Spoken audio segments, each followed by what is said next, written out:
Okay, so I have been trying to get the live stream on Facebook to work so that I could share with you guys this tracking sheet that I use with my clients and that I teach to my students to help them measure, track, pace, and forecast their success throughout the year.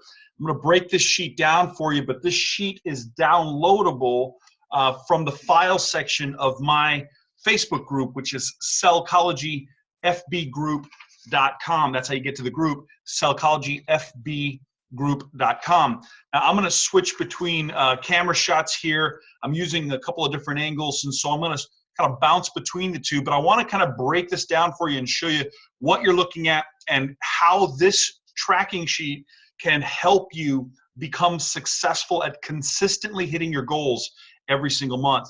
So a lot of salespeople will ask me questions like, how do you possibly get to 20, 30, or even 40 cars a month? Is there a way to get there mathematically? And the answer to that question is yes. You can use math to fine-tune your processes and get to the desired end result that you have, whether it's 20, 30, or 40 units. I'm going to show you the math of tracking your progress through the steps of the sale for the purpose of understanding exactly what you need to modify, alter, improve on in order for you to continually move towards your goals. So we're going to switch here between the cameras, and as I do so, I'm going to kind of keep you guys tracking with me here on this tracking sheet. Now, behind me, if you're wondering what that image is right there, that's Sellchology University. And so that's my online platform, sellchologyuniversity.com. But let's get right into the tracking sheet and take a look at exactly what you can do to track the math of 40 cars a month. Let's look at it together. So I'm going to start by just explaining to you what the sheet is and what the numbers are, and then I'm going to show you kind of how the math breaks down when you've gone through the sheet over a period of a few days. So for now, I'm going to assume two things that you need to do at the beginning of every single month. What I've done is I've blocked out the days that the dealership would be closed or the days that the dealership would not be open because of holidays or because I'm scheduled to be off and not going to be at the store. So in this case, we're assuming that this is January that you're looking at. So this is January 2017. And for now, I'm assuming the dealership is closed on January 1st. So on the tracking sheet on the very far left side, you see the numbers all the way 1 through 31. That's the date. So obviously the first thing I'm going to do is look at what days is the dealership closed. Now I took a marker and just marked out that entire day from left to right because on the first, the first of the year, expecting the dealership that I work at to be closed, I'm not anticipating being at the store. Now the other thing I've done is also taken a yellow highlighter and I've gone through and highlighted the days that I'm scheduled to be off. So these are the Sundays, and the dealership is closed on Sundays at this particular situation. Obviously, if your dealership's not closed on Sundays, you wouldn't mark out those days if your store is open. But in this scenario, for this sheet here, the dealership is closed on Sundays. So I marked out all the Sundays. So Sunday the 1st, Sunday the 8th, all the way Sunday the 15th, 22nd, and 29th. In this dealership example, the store is closed on Sundays, so those days just get marked out. Now, I've also taken a yellow highlighter, as you can see, and I've gone beyond just the days that the dealership's going to be closed, but I said the days that I'm scheduled to be off.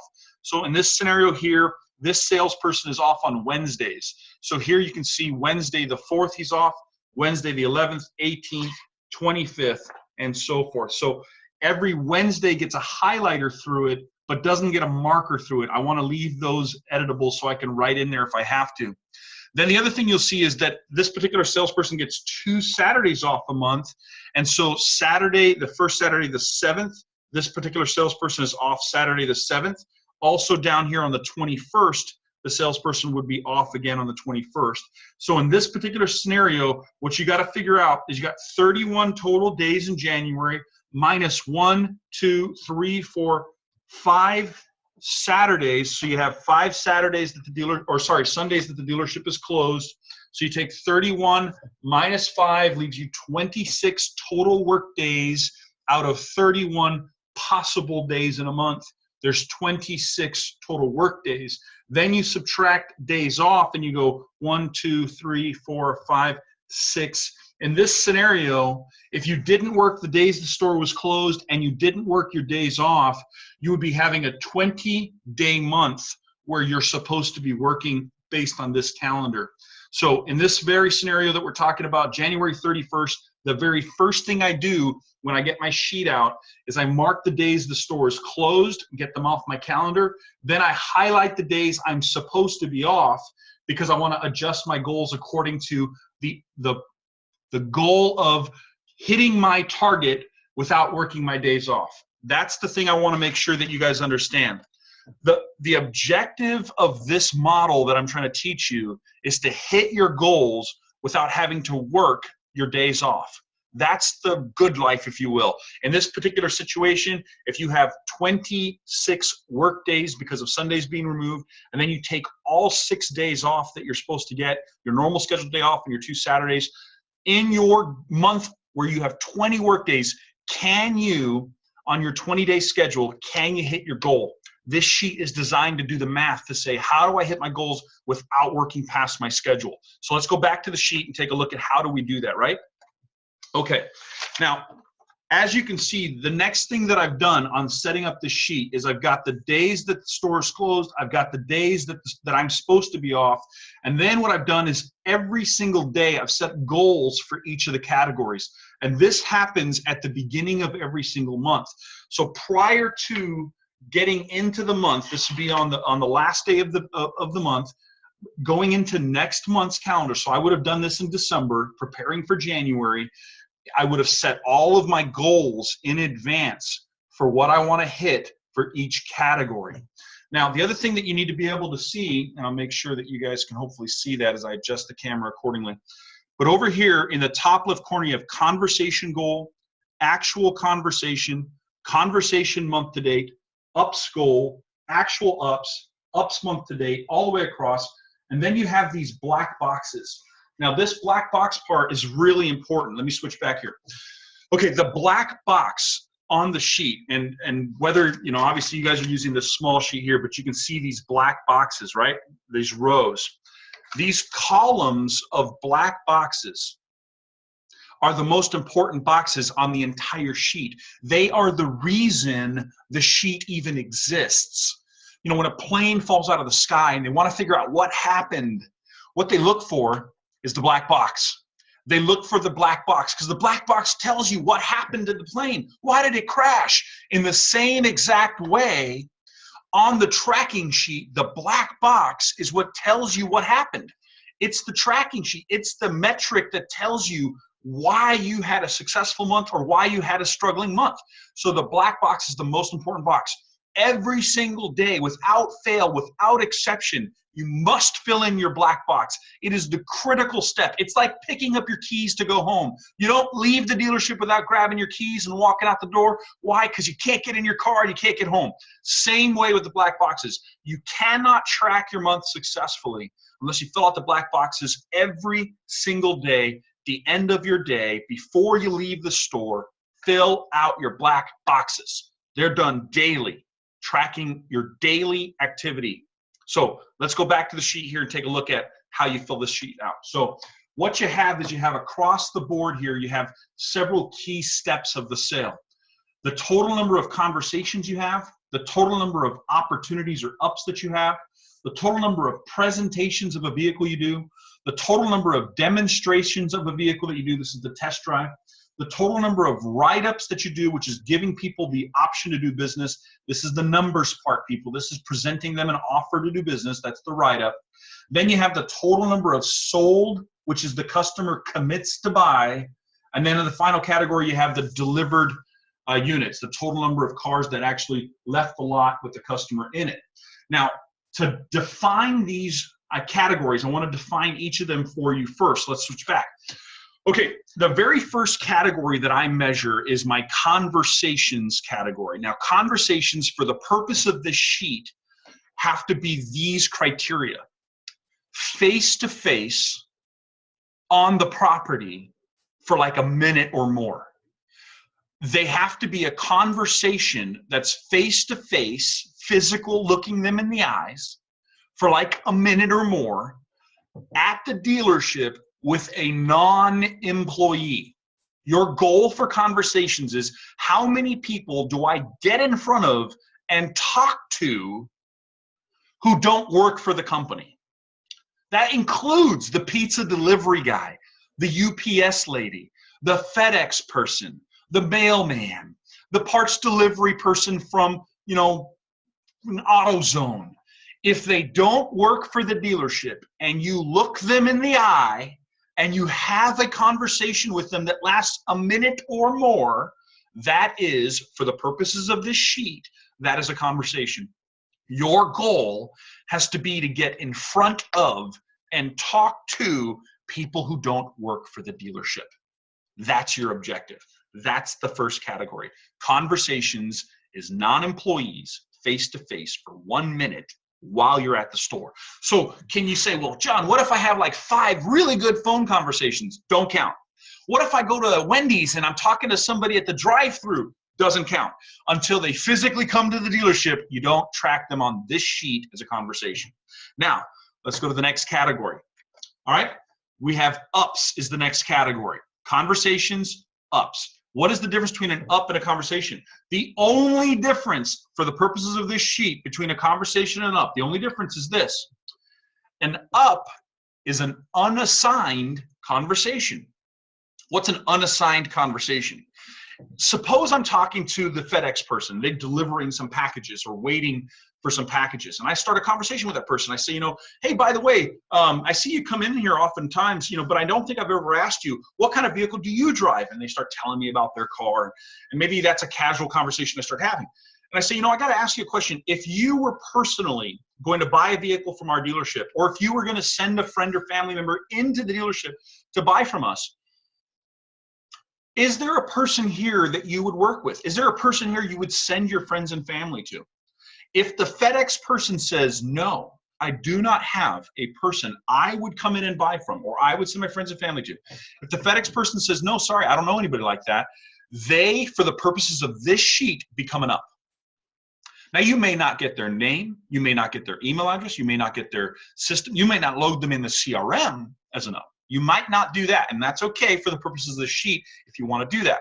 This sheet is tracking how many people do I talk to face-to-face, and when I ask the question, if you were to buy a car or send a friend or family member into our dealership, is there someone here that you would work with? When they say no, I don't care if they're pizza, UPS, parts person, they don't work for the company. The moment they say no, they become an up for the purposes of this tracking sheet.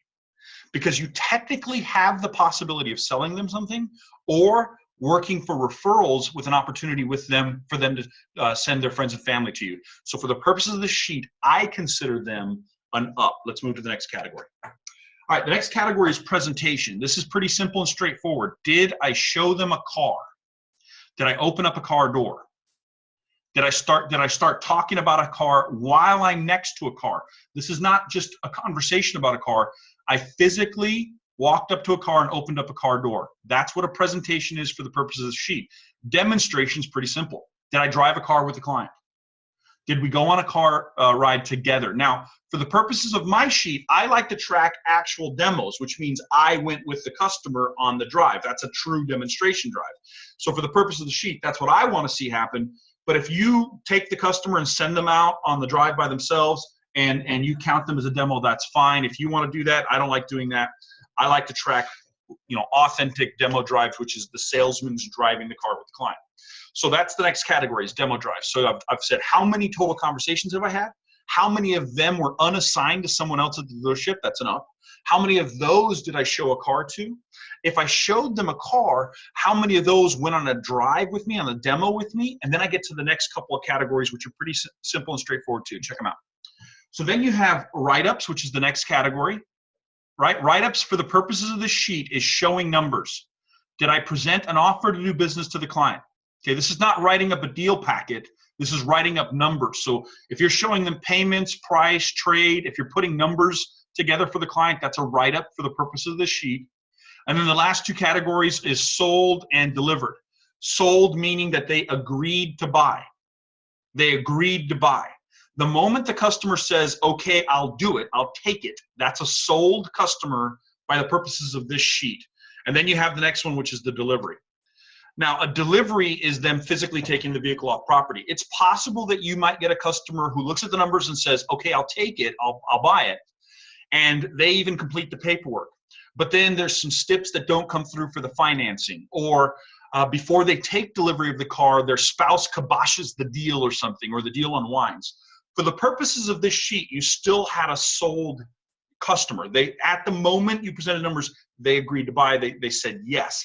If something happens later and it doesn't deliver, then it just simply doesn't get tracked to the next category. It's not a delivered unit, it's just a sold car.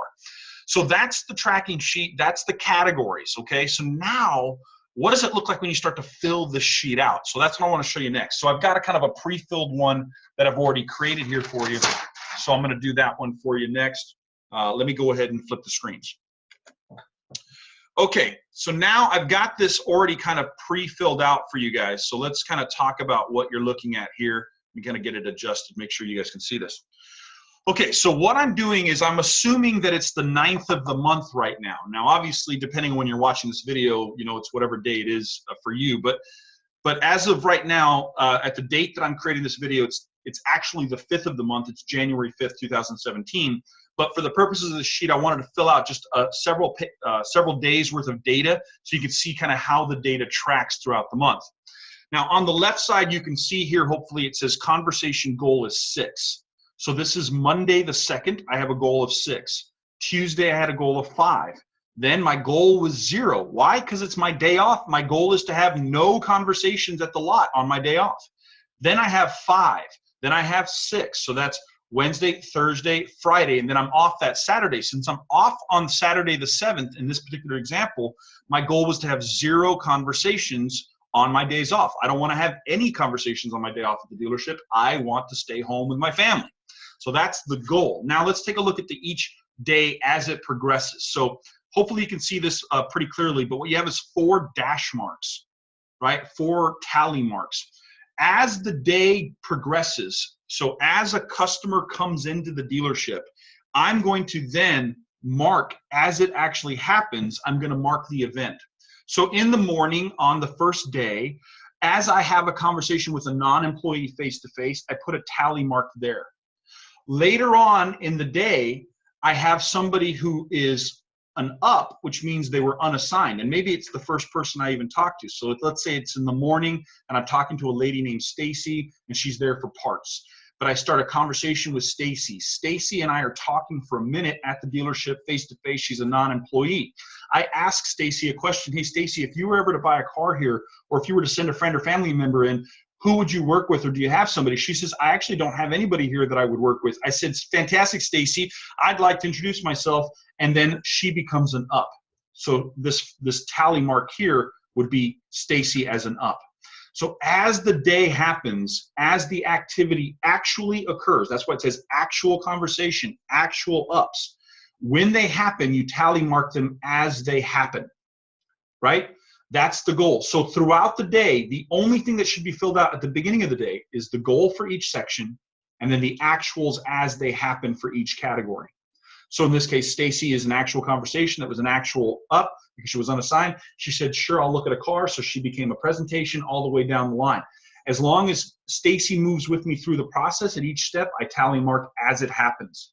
Now, on the second, as you can see, I actually had a total of 4 conversations with non-employees, of which 3 of them actually, that's the tally marks, 3 of them actually were unassigned to anyone. Of those, 3 of them let me show a car. That's why I have 3 under the presentation tally marks. Of which 2 let me demo a car. That's why you have 2 marks here under demo. Of which 2 allowed me to write up and show them numbers. And as you can see maybe down here, 2 of them agreed to buy. And then 2 of them actually ended up getting delivered that day. So that was a 2-car day for me. So I had 2 sold and 2 delivered on that day. Now, as that happens, as you can see, you have a conversation month to date.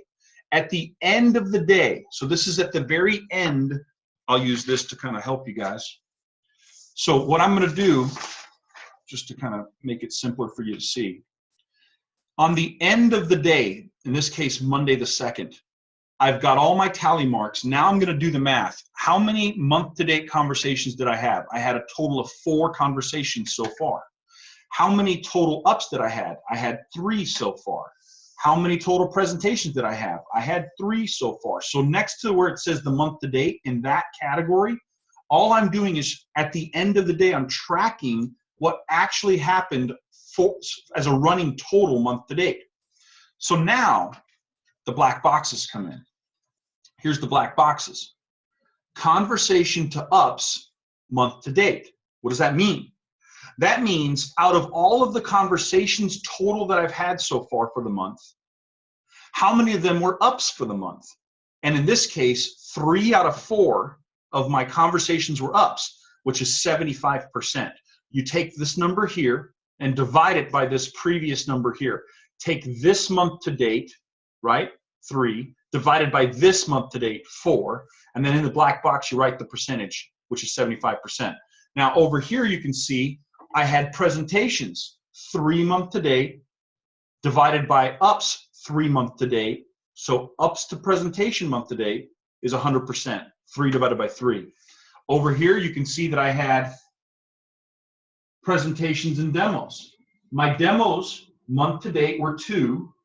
My presentations were 3. 2 divided by 3 gives me this black box, 67%. Down the line, I had 2 write-ups, divided by 2 is 100%. 2 of them sold, divided by 2 write-ups, 100%. And then all the way at the end, 2 of mine delivered, divided by sold, 100%. So the black boxes is, in this particular example, 75, 100, 67, 100, 100, 100. As I go through my week, what's happening is all these numbers are being tracked. The tally marks are tracking as it happens. At the end of my day, I then do a summary. How many now total conversations month to date have I had?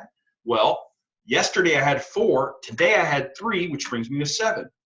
Ups, yesterday I had 3, today I have 2, brings me to 5. Then I do the math. 5 divided by 7 gives me 71%. Then I look over here. Well, my presentations month to date, I had 3 yesterday, 2 today is 5. 5 divided by 5 is 100%. Go down the line, month to date. I had 2 demos yesterday, 1 today. That gives me a total demos month to date of 3. 3 divided by 5, 60%, all the way down the line. At each of these steps, all I'm doing is asking a question. How many actually happened throughout the day? Tally, tally, tally. At the end of my shift, before I leave the dealership, I take yesterday's month to date, right? Yesterday's month to date was 7, plus today's activity of 2 gives me a 9 month to date. Do the same thing here. Today I had 1 up. Yesterday I had 5. 5 plus 1 gives me 6 month to date for the day. Then I do the black boxes. 6 divided into 9 gives me 66%. All the way down the line, what will happen is my percentages will track my activity between each of my categories. At the bottom of the sheet, you can see, let me kind of slide this real quick. At the bottom of the sheet, you can see what your target benchmarks are for each category. So as of the 9th in this particular example, I'm at 68% is where I was just at. 68%. I'm supposed to be at 80. So if I'm a target of 80 and I'm at 68, I haven't been above 80 this entire month so far. That's a problem for me. Over here, my target is also 80 and I'm at 77. I started out the month at 100, 100, 100, then I went to 87, 80, 80. Now I'm at 77. My target is 80, so I'm dropping below my standard benchmark. Same thing's happening over here. As you can see, 67, 60, 67, 71, 62, 62, 70. These are my percentages of my presentations to demos. That's what it's showing me I'm doing. My target is to be at 90%. I want everybody that I show a car to, 90% of them to drive that car with me as a benchmark. So all the while, I'm always tracking myself against my benchmarks for these black boxes to see how am I doing according to my standard that I'm aiming for. I always want to measure myself against these benchmarks. Now, as we wrap up, here's the thing. The tracking sheet is designed to tell you the truth. So if you lie to the tracking sheet will lie back to you. If you fudge your numbers, the sheet will fudge you. It doesn't help to lie to the sheet. So put in accurate information, garbage in, garbage out. So if you tell it stupid stuff, it'll tell you stupid stuff back. So what you want to do is be as accurate as possible. Now, there's always going to be situations where you're not sure exactly how to track. Like maybe you start a conversation with somebody and you get all the way to the demo drive, but they tell you that they're not ready to look at numbers yet. So then they come back the next day or later that day and they want to look at numbers. Well, what do? Do you start them as a conversation all over again because it's the next day? Or do you just pick up where you left off with them? I'm comfortable with whatever model you choose. If you want to start all over again with conversation, because technically they're a face-to-face conversation with a non-employee at the dealership for a minute again, then sure, go ahead and do that and keep each day, the information for each day fresh. So you might that previous day have gotten all the way to the point of a demo, but didn't get a write-up and they didn't buy. They may come in today just to go ahead and buy. Well, I personally, if it's me, I'm going to probably just pick up where I left off with those people. If it's within the same calendar month, I'll just start where I left off. I know I did the demo. I'm not going to redo everything. So for me, it makes sense to me to just start where I left off with them. But you might feel different. Or you might, for example, be on a split deal. Another salesperson's done all the conversation, presentation, and all that stuff. They're at the demo route and they need your help. So you're taking over at the demo. Well, what do? You didn't present the car. They are a conversation with a non-employee. Where do you start? If you want to start at the demo, I'm fine with that. Here's the main thing. Whatever standard you're using for your sheet, just be consistent with your standard. Don't change your mind every time you're tracking your numbers. Just whatever you put in, it'll put the information back out to you. Whatever standard you use, just make sure that that's the standard that is going to be the one that you're following. As long as you're following that standard, you'll be fine. I don't see any problem with it. So just whatever makes the most sense. Garbage in, garbage out. Be honest to the sheet will be honest back to you. So this is my tracking sheet. I hope I've explained this in a way that makes a lot of sense to you, especially those of you who've been wanting to use this tracking sheet for a while.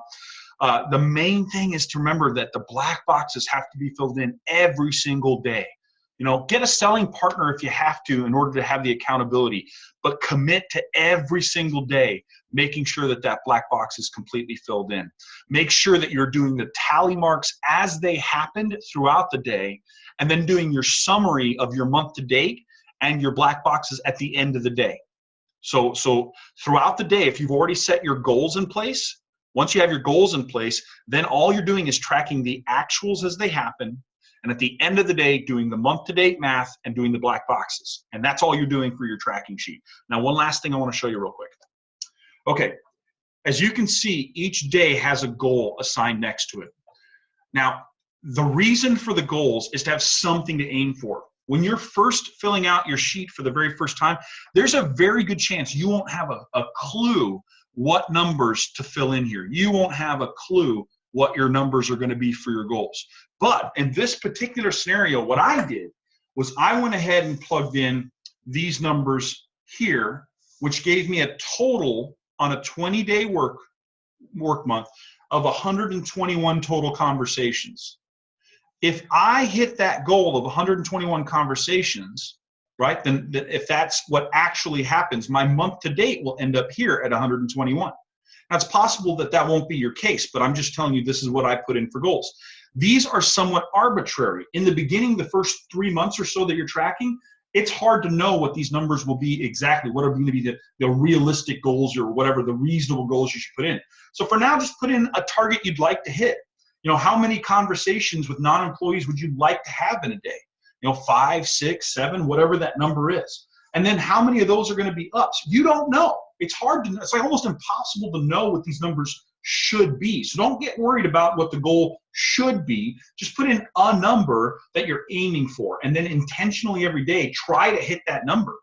Aim for that goal. In this particular scenario, you can see 121 conversations, right? So if I have out of 121 conversations, if I hit my benchmark, which is what I'm aiming for, out of a total 121, then the question is, okay, well, how many of those are going to be ups? I don't really know, but for now, let's say I hit 80%, if that's what I end up doing. So then what is 121 times 80%, right?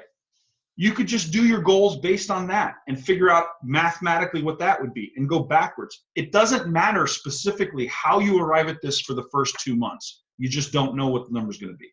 What you're really doing is setting something in place for you to measure yourself against and then tracking your actuals and your percentages. But in this case here, out of 121, if I had 101 of those be my ups for the month, if I hit that, if I hit 81 presentations for the month, if I hit 65 demonstrations for the month, if I hit 59 write-ups for the month, if I hit 53 sold for the month and deliver 42, that's the math. I can get there. All I got to do is aim for that. If I just hit these and keep these percentages tight, I can get to 42. You can put in whatever you want. You want a 20 car month, do the math for 20. You want a 30 car month, you want an 80 car month, I don't care what it is. Here's the thing. Everything you're doing to sell cars is in some way mathematical. It can be broken down. You currently have a closing percentage or ratio. You probably don't know what it is. You currently have a demo ratio. You probably don't know what it is. You currently have a conversation rate for a month. You just don't know what it is. What you're doing right now, if you're kind of just winging it and you're not consistently hitting those high numbers, is you're just showing up to see what happens. I'm telling you, be intentional about what happens in 2017. Plan your month, work your plan, have it written, track your numbers, have a selling partner, look at the sheet every single day. Focus on making sure that you look for ways to increase those percentages. If you drop below the benchmarks, go, I'm going to read an article. I'm going to read a book. I'm going to watch some YouTube videos. I'm going to join a training program. I'm going to find a way to elevate these numbers and keep my percentages at the benchmark level. That's the goal. Now, some of you will be stronger in one area than others. That's normal. Some of you guys are going to be weaker in areas. That's normal. The math is the math. Garbage in, garbage out. Track your numbers and at least be honest with yourself about where you're succeeding and where you're struggling. So I'm Jonathan Dawson. I really hope you've enjoyed this. I'm the founder of Sellchology. If you're not familiar with my work, you can just Google Sellchology, Sellchology. I'm on a mission to save the world one salesperson at a time. My objective through videos like this and anything else you find on YouTube or Facebook is to empower you by educating you on how you can leverage tools to grow your business, to take care of your family, to take care of your finances, and to build something for the future. If you're a salesperson or a sales manager who enjoys this, please do reach out to me through Facebook or through my website. You can message me as well. I'm very accessible. I'm here to help. I appreciate your time. I hope that you've enjoyed this video. I know it's been a little bit long, but I wanted to be detailed because I want you to feel comfortable using the sheet. Once again, this tracking sheet is found in sellchologyfbgroup.com. There's also an Excel version of this for those of you who'd like to use Excel. I actually personally like the tracking sheet, the tally mark one. I like it better, but those of you who want Excel, the same document in an Excel formula does all the math for you. All of that is available in the same FB group in the files section. All right, thanks so much for your time today. I hope this was helpful, and we'll see you guys online or see you in person real soon. Bye.